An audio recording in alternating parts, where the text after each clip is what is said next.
പ്രധാന വാർത്ത.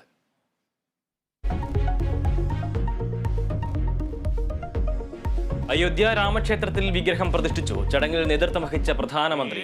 ഇത് പുതിയ കാലഘട്ടത്തിന്റെ ഉദയമെന്ന് നരേന്ദ്രമോദി. राम मंदिर के भूमि पूजन के बाद से प्रतिदिन पूरे देश में उमंग और उत्साह बढ़ता ही जा रहा है. ക്ഷേത്രം നാളെ മുതൽ പൊതുജനങ്ങൾക്ക് തുറന്നുകൊടുക്കും. അസമിൽ പര്യടനം തുടരുന്ന ന്യായി യാത്രയ്ക്ക് കൂടുതൽ നിയന്ത്രണങ്ങളുമായി സർക്കാർ. ശ്രീ ശ്രീ ശങ്കർദേവന്റെ ജന്മസ്ഥലം സന്ദർശിക്കാനെത്തിയ രാഹുൽ ഗാന്ധിയെ തടഞ്ഞു. ബലം പ്രയോഗിച്ച് സന്ദർശനം നടത്താൻ ഉദ്ദേശിക്കുന്നില്ലെന്ന് രാഹുൽ. ഗുവാഹത്തിയിൽ പ്രവേശിക്കുന്നതിനും അനുമതി നൽകിയില്ല.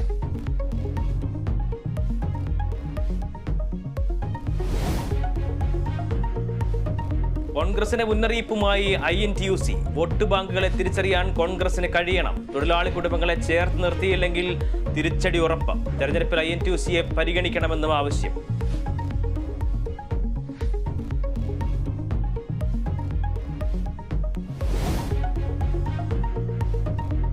നയപ്രഖ്യാപന പ്രസംഗത്തിന്റെ കരടിന് ഗവർണറുടെ അംഗീകാരം. കരടിൽ ഗവർണർക്കെതിരെ പരാമർശമില്ല.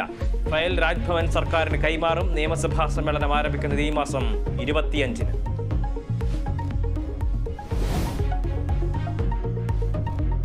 മസാല ബോണ്ട് കേസിൽ തോമസ് ഐസക് ഇഡിക്ക് മുന്നിൽ ഹാജരായില്ല. സമൻസിനെ കോടതിയിൽ നേരിടുമെന്ന് പ്രതികരണം. ഇഡിയുടേത് കോടതിയെ മാനിക്കാത്ത നടപടിയെന്നും തോമസ് ഐസക്.